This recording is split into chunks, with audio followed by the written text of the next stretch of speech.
7 episodes in. Today, Taya of Bosmora and Raffaele of 1H Scripts pull everything together.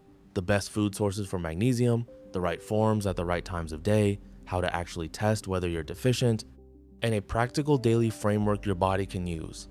This is the episode you'll want to save. Welcome back to the Scoop on Supplements, the final episode of our Magnesium series. I'm Taya of Bosmora, here with Raffaele of 1H Scripts, and today we are turning everything we've covered into something you can actually act on starting today. Food is first, of course, but supplements are meant to fill real gaps. They're not meant to replace whole food sources. So let's start with the best dietary sources of magnesium, because some of these numbers are really impressive and people do not know them. Walk us through that list. So top of the list is roasted pumpkin seeds. 1 ounce gives you 156 milligrams, and that's about 37% of the daily value in a small handful. Chia seeds come in at 111 milligrams per ounce. Almonds are around 80 milligrams per ounce. Half a cup of boiled spinach is 78 milligrams. Cashews, black beans, and edamame are all good sources as well. And one that always gets a great reaction, dark chocolate at 70 to 85% cocoa comes in around 64 milligrams per ounce. The dark chocolate one always lands well, healthy and satisfying at the same time. The reality is, even people eating a genuinely good diet are typically hitting around 260 to 320 milligrams from food alone. Men need 410 to 420 milligrams, while women need 310 to 320 milligrams. The gap is real, which is where strategic supplementation comes in. All right, let's talk strategy, because form and timing both matter. Here is a practical framework. In the morning, consider magnesium malate, somewhere in the 200 to 400 milligram elemental range. Malate is magnesium bound to malic acid, which feeds directly into the Krebs cycle. It supports energy production and muscle function, which is what you want early in the day to be active. In the evening? Magnesium glycinate, 200 to 400 milligrams elemental.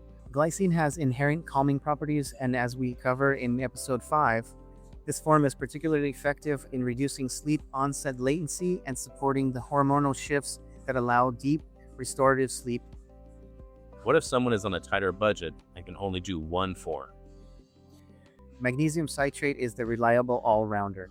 30% absorption, cost-effective, well-tolerated. It takes general deficiency off the table without requiring a complex or expensive protocol. This is why I chose that form in my line. It is the accessible entry point that actually works. We spent some time mapping out this kind of practical framework at Bosmora when we were building the mineral content for our packs. Now, testing. This is important.